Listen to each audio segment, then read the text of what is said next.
Saya akan mulai. Saya akan memberikan satu kesimpulan. Jadi bukan sepotong-sepotong, tapi satu kesimpulan selama saya sejak berumur 12 tahun saya ditemui oleh Tuhan Yesus untuk dipanggil menjadi hambanya sampai sekarang umur saya sudah 66 nanti minggu depan. Sebetulnya 60 saya sudah harus pulang, tapi Tuhan mengatakan aku punya rencana yang lain, lalu ditambah 10%, 66. Nah, sampai kapan? Tidak tahu.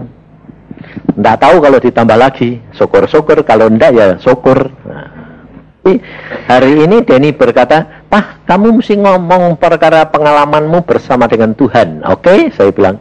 Lalu saya berdoa, Tuhan bilang, itu perlu. Ada hal-hal yang saudara dan saya harus perhatikan berdasarkan, ini saya katakan loh, berdasarkan pengalaman saya pribadi. Jadi, tiap orang mungkin berbeda. Jadi tidak sama. Tapi apa yang saya alamin dengan Tuhan sejak umur 12 sampai sekarang, ada beberapa kategori yang saudara harus perhatikan. Tahap pertama, pada waktu kita ini dipanggil Tuhan atau mengenal akan Tuhan, kita belum mengerti firman. Artinya firman Tuhan belum kita kenali banyak. Kemudian doa kita, pengenalan kita kepada Roh Kudus tidak banyak. Nah, sampai batas tertentu pengenalan kita itu adalah semua berpusat kepada kehendak kita.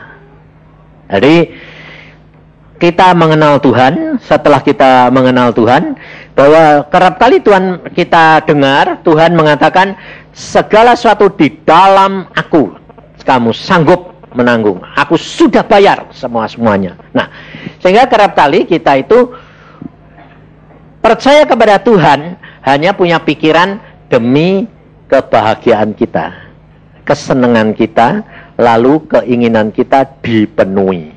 Nah, jadi perhatikan, pertama, Tuhan itu memang luar biasa. Seolah-olah kalau kita itu baru bertobat, itu kehendak kita dituruti semua, saudara. Dituruti. Padahal itu bukan kehendak Tuhan. Itu seizin Tuhan. Karena apa? Karena Tuhan mengenal kamu, belum kenal dia. Belum ngerti, baru bayi. Kalau bayi itu, kalau baru dilahirkan, ya toh, dia belum bisa ngomong, belum bisa apa-apa, taunya bahasanya cuma satu, nangis. Tapi bapaknya mesti ngerti, ibunya mesti ngerti. Nah, pokoknya harus diturutin, ya toh? Nah, itu kekristenan yang pertama. Nah, saya juga begitu. Dan jangan saudara kira bahwa saya mengalami begitu itu cuma setahun 2 tahun. Di umur 12 sampai umur 30. Jadi kira-kira berapa?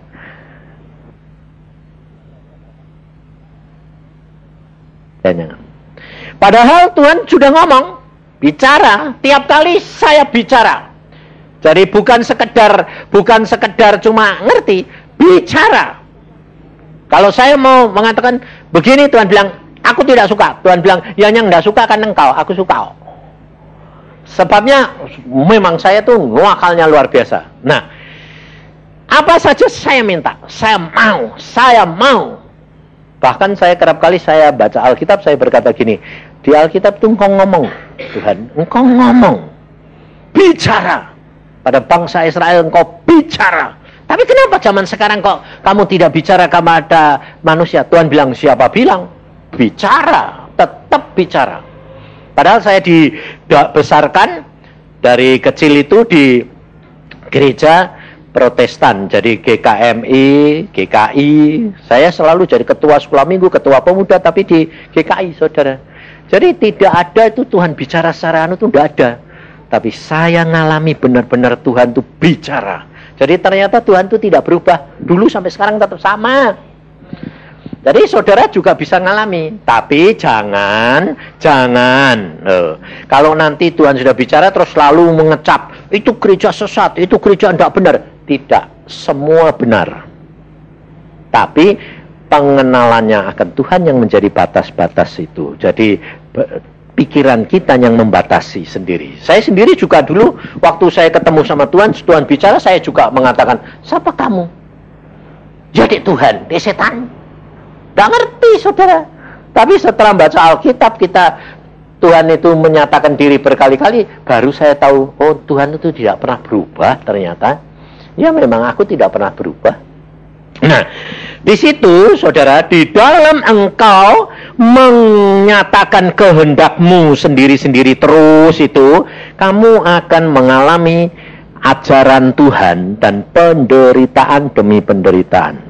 Kegagalan demi kegagalan. Jadi jangan kira kalau ikut Tuhan itu terus mulus semua. Enggak. Ada harga yang saudara dan saya harus bayar. Jungkir balik. Dan terus terang kalau mau nuruti Tuhan, enggak ada yang enak. Sebab apa? Sebab kalau kehendak Tuhan itu biasanya mesti bukan kesenangan kamu. Ya dah? Contohnya, saya pada waktu umur 17 dilihatin Tuhan, ada perempuan jalan, itu jodohmu. Aku bilang, wah aku senengnya yang padat kok dikasih yang tipis. Aku bilang, nah, ya dah, nggak cocok saudara. Padahal sekarang jadi tebel. Nah itu masalahnya. Jadi kalau saudara dan saya sudah ngalami nanti bersama dengan Tuhan, ternyata semua kesenanganmu, semua kehendakmu akan dapat tergenapi. Semua.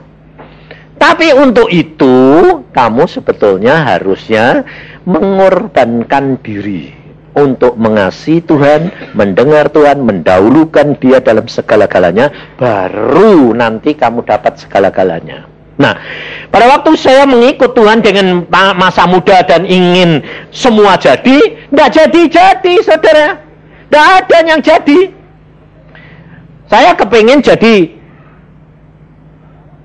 dokter spesialis pada waktu itu. Tuhan mengatakan, kamu jadi hambaku.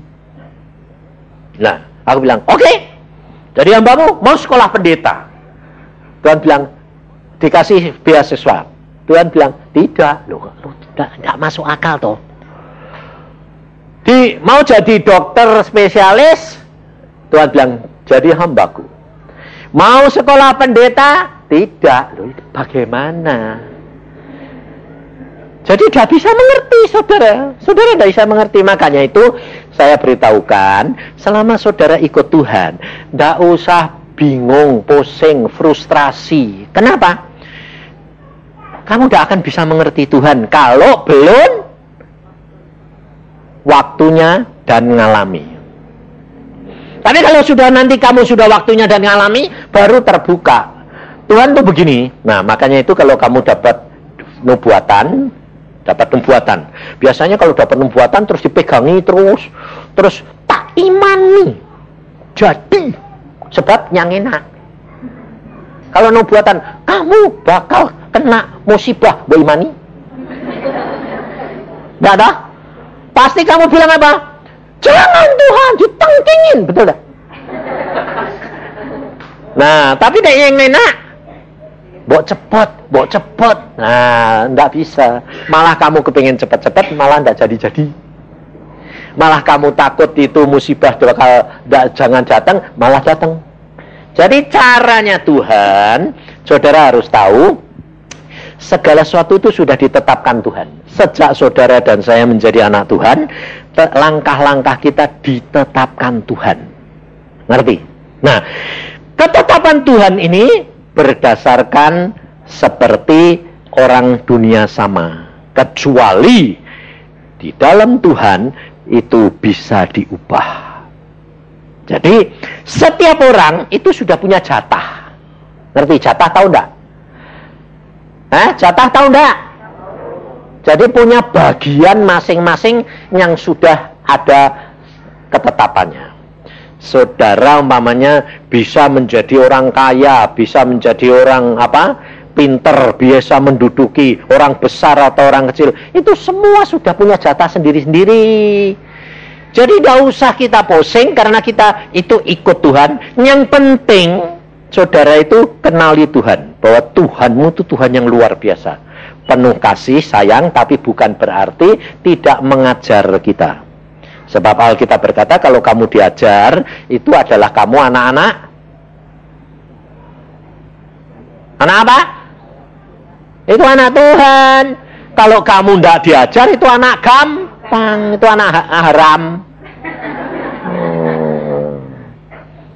Sebab kalau di dalam Tuhan, saudara itu harus diajar. Nah, saya itu jungkir balik kayak gitu tuh sampai gepeng luar biasa. Akhirnya saya mengenal, ternyata sulit. Ternyata kalau kita kehendak kita tetap sendiri tidak ada artinya, gunanya. Semua sia-sia. Kalau kamu punya kemampuan dan kamu merasa aku bisa, justru Tuhan tidak suka.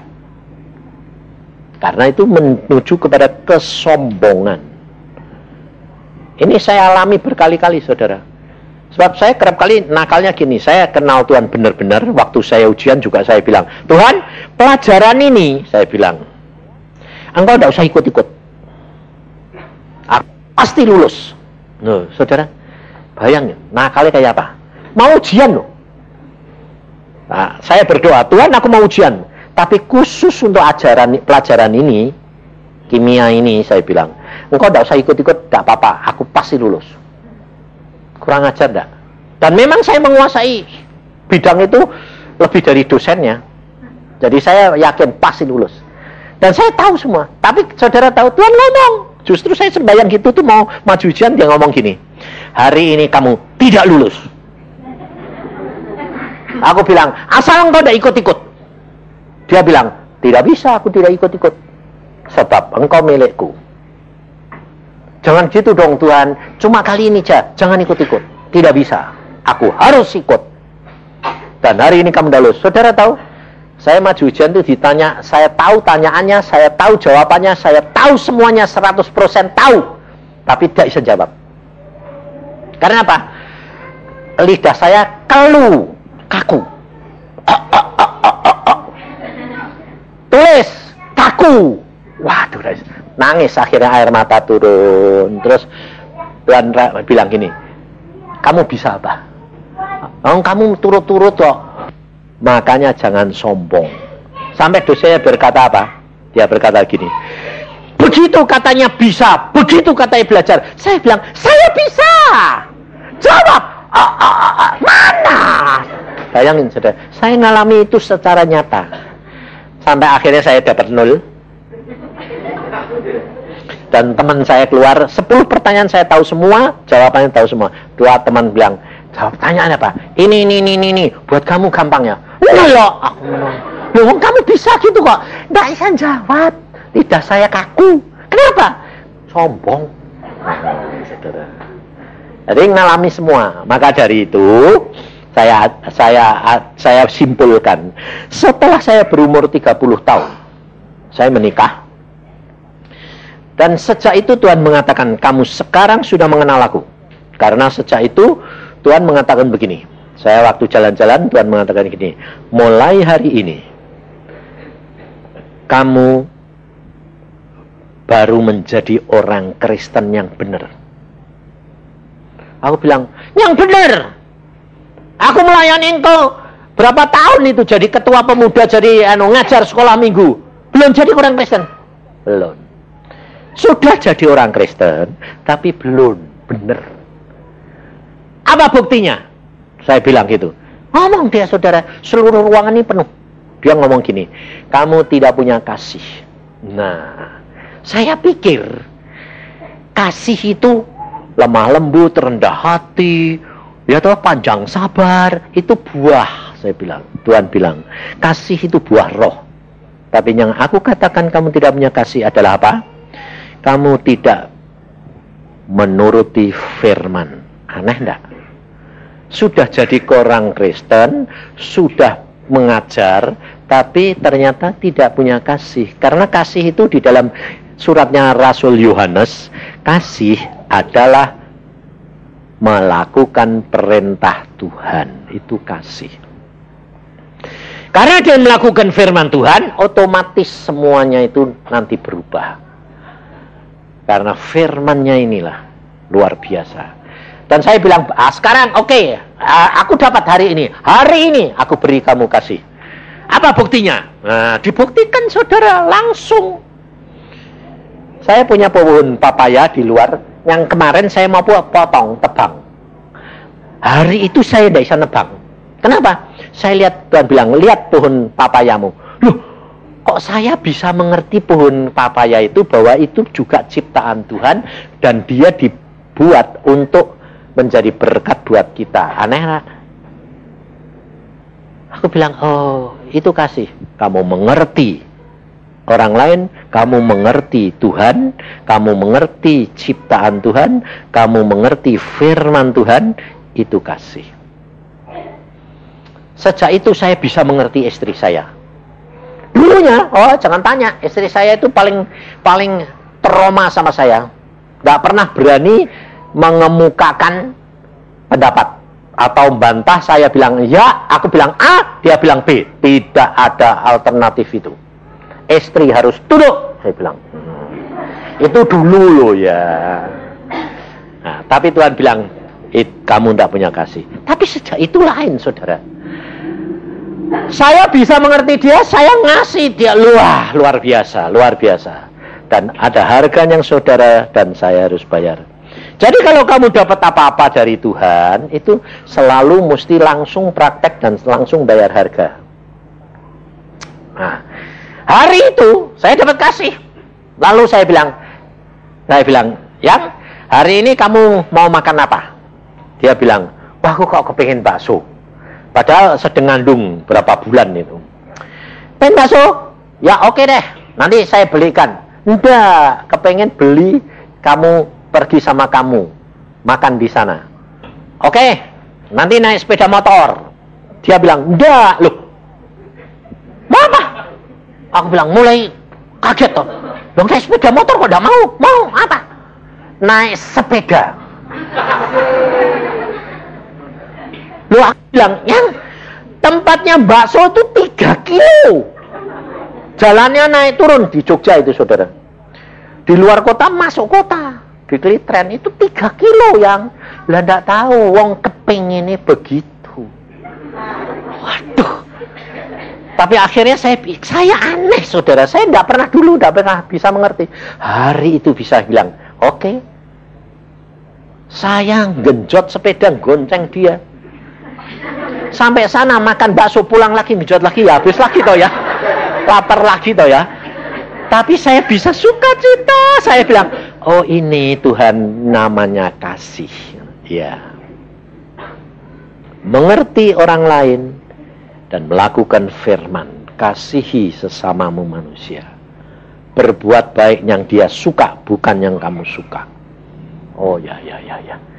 Nah, maka dari itu saudara, sejak itu saya mulai dapat karunia kasih itu dari umur 30 sampai umur 45. 15 tahun. Nah, dalam masa 15 tahun ini saya setengah-setengah. Kalau 30 ke bawah tadi kehendakku, yang 30 sampai 45 ini taunya bagaimana? Begini. Aku mau Tuhan, tapi kalau boleh. Pinter dah. Ayo, kerap kali kamu gitu dah. Minta, habis itu terakhir niru Tuhan Yesus. Kalau boleh. Tapi kalau tidak boleh, kehendakmu jadi. Itu cuma di mulut. Karena baru separuh. Tapi selalu kehendak kita minta Tuhan berkati. Minta Tuhan ACC. Minta Tuhan ACC. Jadi itu masih separuh-separuh. Nah, di dalam separuh-separuh itu sudah lumayan, saudara. Sudah baik, kenapa? Setiap apa yang kamu ingin, kamu berdoa. Tapi tidak selalu dituruti. Kalau tidak dituruti, kecewa, frustasi, lalu nyalain Tuhan. Nah, dalam masa 15 tahun itu jungkir balik. Sama ternyata setel sama yang 30 tahun ke bawah. Jungkir balik bahkan lebih berat. Karena apa? Lebih beratnya, Tuhan mengatakan, kamu harus nurut aku. Tapi itu aku bilang, mau, tapi Tuhan daging ini. Ya toh? Ayo. Dan saudara dan saya itu punya kelemahan. Ngerti tak? Kelemahanmu itu jangan kira kalau kamu sudah di dalam Yesus, dibaptis, disucikan, terus kelemahanmu itu hilang. Kok enak? Watakmu jelek-jelek itu tetap ada enggak? Ada. Kenapa kok ada? Bukankah di dalam Yesus sudah dibaharui menjadi ciptaan yang baru? Baca di dalam Yohanes 15. Ranting-ranting yang tidak berbuah dikerat, dipotong. Caranya gitu. Watak timbul, potong. Jangan watak timbul dibiarin sampai berbuah. Buahnya dosa. Bab saya ini dulu bekas mata keranjang, bekas mata duitan, bekas orang sombong. Nah itu saudara. Jadi kerap kali timbul lagi. Jangan kira sudah sama istri saya sudah sayang, sudah punya anak 3 terus enggak mata keranjang. Siapa bilang? Umur 40 timbul lagi loh tuh. Saya ngomong sama istri saya. Waktu saya umur 40 saya bilang, "Loh, yang kenapa?" "Loh, kok kepingin pacaran lagi?" Bayangin saudara. Dan tapi saya jujur ngomong sama istri saya ini kepingin pacaran lagi. Lalu istri saya bilang, pacaran sama saya tidak bisa, kepingin sama orang lain yang baru. Repot gak? Mungkin kalau saudara tidak punya watak mata keranjang, kamu ketawa karena bilang mosok. Tapi yang punya watak keranjang mesti tidak bilang mosok. Iya. Karena itu faktanya, itu fakta. Makanya saya bilang dialami supaya kamu tahu. Tapi di dalam Yesus itu bisa diatasi. Nah, jadi jangan munafik. Jadi kalau timbul, itu kamu ngomong. Baik sama istri atau sama hamba Tuhan, minta pertolongan untuk dibantu doa. Kalau kamu sendiri mampu, boleh. Kalau tidak mampu, doa dong. Minta bantuan saudaramu. Saya ngomong sama istri saya, ini bagaimana ini? Kok kepengen pacaran? Oh, lalu dia bilang, oh sudah apa-apa, tak bantu doa. Iya. Lalu kalau sudah dibantu doa itu hilang atau tetap bisa pacaran? Hah? Hilang? Siapa bilang?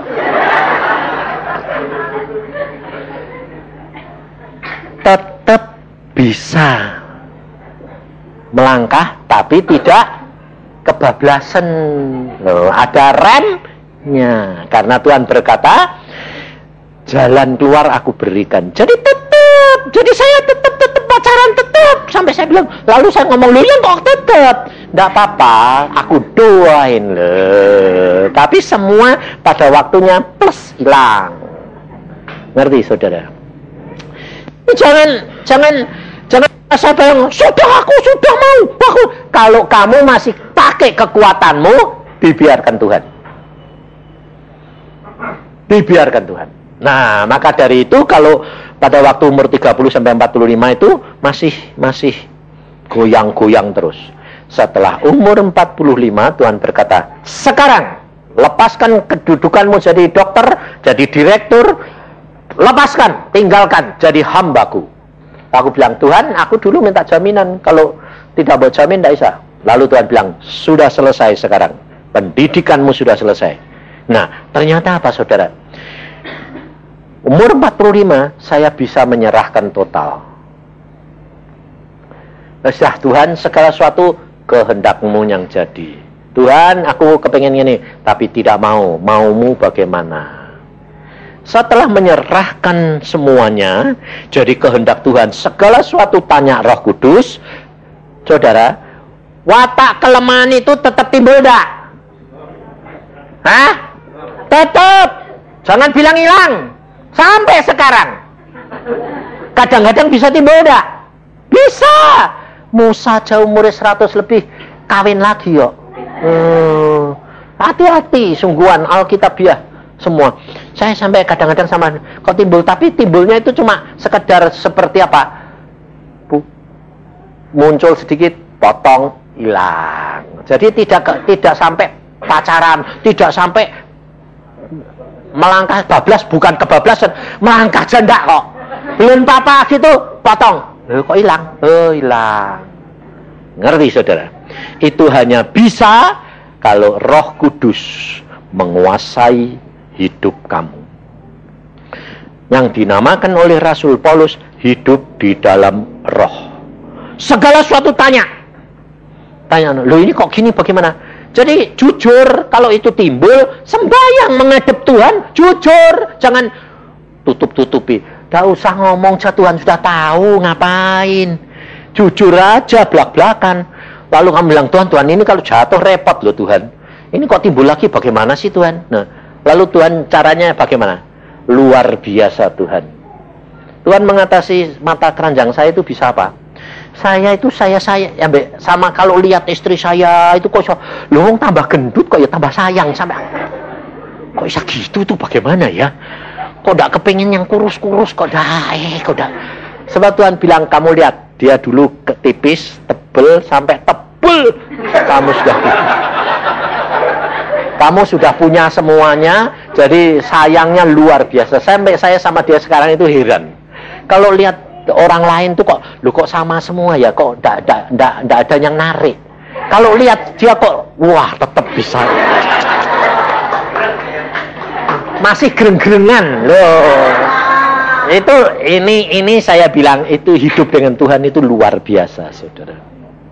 Sungguh-sungguh ternyata Tuhan itu bisa mengubah kutuk menjadi berkat. Ngerti tidak? Di dalam dia semua teratasi. Jadi tidak usah takut. Tetapi satu, kamu harus menyadari otoritas Tuhan. Tuhan mau menjadikan apa?